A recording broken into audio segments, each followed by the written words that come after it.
آنکھوں کو بیچنا چاہتا ہوں صدر علی وقار کہ اب ان آنکھوں سے مزید ظلم نہیں دیکھے جاتے۔ صدر علی وقار، میرا تعلق اس بہاری قوم سے ہے کہ جس نے اس پاکستان کی خاطر 2 بار ہجرت کی۔ وہ بہاری جو سید احمد شہید کی تحریک مجاہد میں مولانا عنایت علی اور مولانا صادق علی کی صورت پیش تھے۔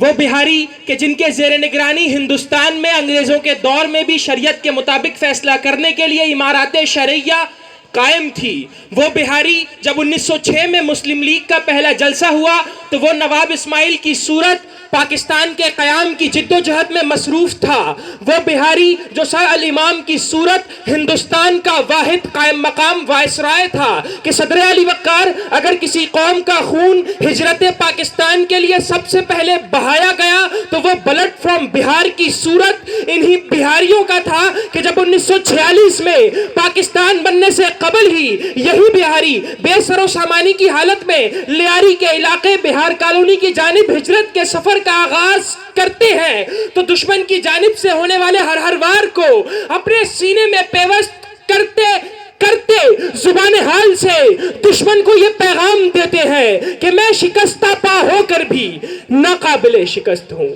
صدر علی وقار، منظر تبدیل ہوتا ہے۔ وہی بہاری جو ہندوستان میں اپنے تعلیمی کردار کی وجہ سے جانا جاتا تھا، پاکستان میں بھی کسی کا ظلم و جبر انہیں شکست سے دوچار نہ کروا سکا۔ مگر صدر علی وقار، ان کی بدقسمتی تو دیکھیے کہ آج نام نہاد گرین نمبر پلیٹ والے پاکستانی انہیں محب وطن تسلیم کرنے سے انکار کرتے ہیں۔ صدر علی وقار، آج نادرا والے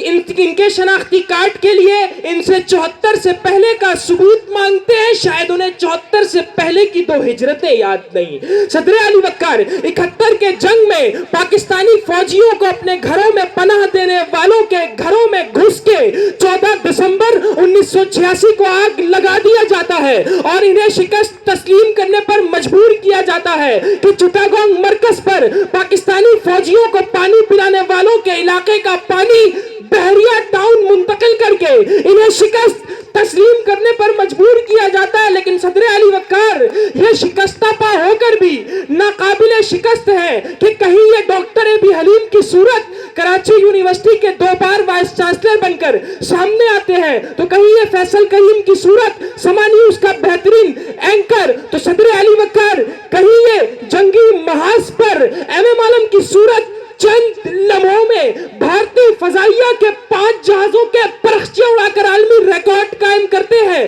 تو کہیں یہ ڈاکٹر ٹیپو سلطان کی صورت شہر کراچی کا سب سے بڑا ڈاکٹروں کا خاندان بن کر سامنے آتے ہیں تو کہیں یہ شوبز کی دنیا میں سکندر صنم اور عرفان شیخ کی صورت بھارت میں ہونے والے لافٹر چیلنج میں نمایاں کارکردگی پیش کر کے یہ ثابت کرتے ہیں کہ میں شکستہ پا ہو کر بھی ناقابل شکست ہوں۔ اور صدر علی وقار، آج میں اپنی خستہ حالی اور خود پر ہونے والے معاشی ظلم پر اقتدار کے ان کالے ناگوں سے سوال کرتا ہوں کہ آج تم رام کے مونس نہ ہنومان کے دوست، تم نہ کافر کے ثنا خان نہ مسلمان کے دوست، تم نہ الہاد کے حامی نہ ایمان کے دوست، تم نہ شلوک کے ساتھی نہ قرآن کے دوست، تم تو سکوں کی لپکتی ہوئی جھنکاروں میں اپنی ماں کو لے آتے ہو بازاروں میں اور ذہن پر خوف کی بنیاد اٹھانے والوں، ظلم کی فصل کو کھیتوں میں اگانے والوں، گیت کے شہر کو بندوق سے ڈھانے والوں، بوٹ کی نوک سے قبروں کو اڑانے والوں، کب تک اس شاخ گلستان کی رگیں ٹوٹیں گی؟ کوپلیں آج نہ پھوٹیں گی تو کل پھوٹیں گی، کیونکہ میں شکستہ پا ہو کر بھی ناقابل شکست ہوں۔